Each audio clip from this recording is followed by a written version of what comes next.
Lead, it is banned from children's toys, and it hasn't been allowed in paint for 3 decades. But a CBS 5 investigation found it could be lurking in your backyard. Investigative reporter Tammy Leitner has the results of a 2-month investigation.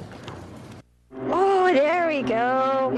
If anything happened to any of them, I would, I wouldn't be able to live with myself. Micah Ray of Chandler wonders if she's exposed her nieces and nephew to something potentially dangerous right here in her own backyard. I just can't imagine them making something that would be harmful to people that are, use it every day. She's talking about her artificial lawn. The no-maintenance turf seemed like an easy alternative to maintaining a yard. But buried within these blades of fake grass, CBS 5 Investigates found high levels of lead.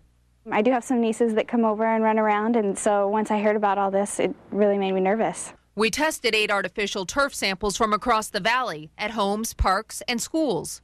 3 of the residential samples showed detectable levels of lead. Sinlawn, which is sold at Lowe's, came in at a whopping 11 times the amount of lead allowed in residential soil here in Arizona. Turf Store, provided locally by Augusta Grass and Greens, had 4 times the amount of lead allowed. And Pregra, sold at Costco, had detectable levels of lead, but below the standard. Were you aware that there was lead in your products?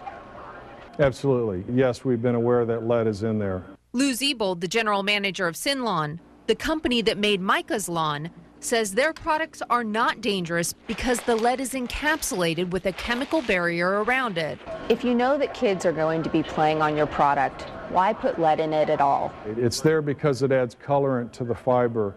And obviously, we've made our product so it looks natural. The deeper we went into that research, the deeper we were convinced that the product's absolutely safe. But what is considered safe seems to be debatable. The Consumer Product Safety Commission just released a report stating young children are not at risk from exposure to lead in the turf tested.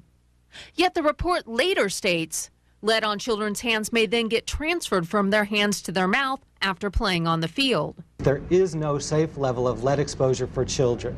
Charles Margulies of the Center for Environmental Health in California questions the CPSC's investigation. Even small amounts of lead from artificial turf and other products in children's environments can add up to the point where a child can suffer a learning problem that becomes a lifelong, irreversible problem. If the industry can make it without lead, they should, and we've been told by the industry that they can make it without lead. And here in Arizona, we're definitely concerned. We're always concerned when there's a potential public health hazard. The Department of Health Services says it has not conducted any testing of its own and is basically recommending residents here take the buyer beware approach. They could try testing it themselves. They can perhaps contact the manufacturer and see if there's any information from there. If they, it's really kind of up to them. Back in Chandler, Micah Ray doesn't know who to believe. Safety commissions, health departments, corporations. None of them can answer the one question on her mind. What if? I don't know. I don't know if any lead is safe lead. As you heard, not everyone believes the Consumer Product Safety Commission's report is accurate. In fact, Connecticut Congresswoman Rosa DeLauro tells us she believes the report is flawed. To read the letter she sent to the CPSC as well as our report, go to our website at kpho.com and click on the link 5 Investigates. I'm Tammy Leitner with CBS 5 Investigates.